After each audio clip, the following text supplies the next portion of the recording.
Senhor presidente, senhores senadores, senhoras e senhores, diante da injustificável e interminável arbitrariedade praticada neste momento difícil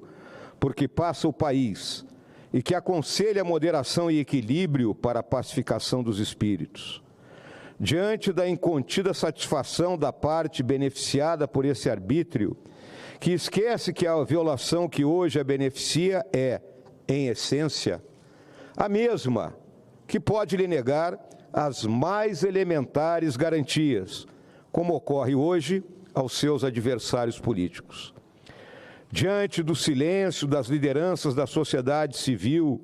e das entidades do direito e da imprensa, perante a censura e o cerceamento da liberdade de pensamento e de opinião, diante da omissão dos partidos políticos da direção desta Casa em se insurgirem contra a sucessão de atos atentatórios aos direitos e garantias assegurados pela Constituição Federal, diante do assombro da sociedade com a desfaçatez da perseguição aos magistrados que desvendaram o maior caso de corrupção da história,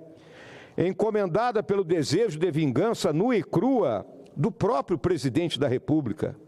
e que agora, com a cassação do mandato do deputado Antônio Dallagnol, fere de morte a última esperança do povo da democracia, que é a sua representação política expressa nas urnas. Diante disso tudo, alerto: a forma política da sociedade corrupta é a guerra civil. E antes que os feiticeiros do arbítrio digam que se trata de uma ameaça, respondo-lhes que a ameaça paira sobre todos nós, materializada a cada dia na escalada da discricionariedade sem lastro que esvazia o lugar comum, onde todas as nossas divergências e disputas podem ser resolvidas. E esse lugar é a lei. A esses operadores da intimidação, respondo que a advertência que trago à tribuna provém da história, de quem assistiu ao colapso da democracia e da cidade-estado grega. Um desastre que, na atualidade, ronda não somente o Brasil, mas as principais nações do Ocidente. Não segundo a perspectiva primária e preconceituosa dos analistas ideológicos que só veem ameaças nos seus inimigos, mas sim pela constatação de que os direitos e deveres que dizem respeito isonomicamente a todos os cidadãos de uma república estão sendo sistematicamente depredados pelos inimigos da democracia, travestidos de seus defensores. Alerto novamente: em uma democracia, a justiça não pode ser uma extensão do poder. Faço agora aos arrogantes de plantão, que se comprazem em seu silêncio prenho de desforra indecente, e aqueles profissionais do cinismo de oportunidade, que ao invés de protestarem por dever de fé de ofício contra o sistemático ataque às liberdades e garantias democráticas, associam-se à ignomínia da pura perseguição, fazendo-a verberar. O Brasil jamais assistiu tamanha combinação de arbítrio, injustiça, revanche e ilegalidade, praticados de forma tão brutal e injustificada, mesmo nos momentos traumáticos de ruptura institucional ou de ameaças à soberania nacional. Portanto, senhores senadores, senhor presidente, em nome dos meus eleitores do bravo Rio Grande do Sul, fronteira da nacionalidade e guardião das liberdades,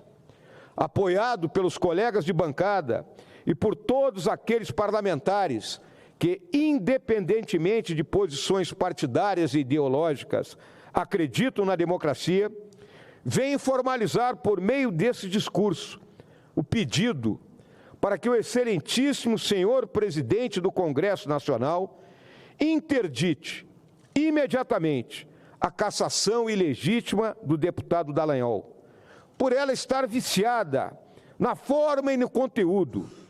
por erros de tal gravidade que a levam muito além da esfera jurisdicional para se constituir em ataque direto à democracia no Brasil. Convicto de estar cumprindo meu dever como parlamentar eleito e como cidadão que serviu e continua a servir ao país, encerro minhas palavras sobre esse grave acontecimento, afirmando que aguardarei o pronunciamento do senhor presidente desta Casa a respeito dessa e das outras violações à Constituição Federal e às prerrogativas do Congresso Nacional, palavras pelas quais certamente, senhor presidente, aguarda a nação brasileira. O momento não permite silêncios, nem arroubos irresponsáveis e incendiários. A situação demanda posicionamentos firmes e claros, que transcendam as partes para convergir no bem comum de uma democracia saudável e madura, como é a brasileira, mas que passa por uma crise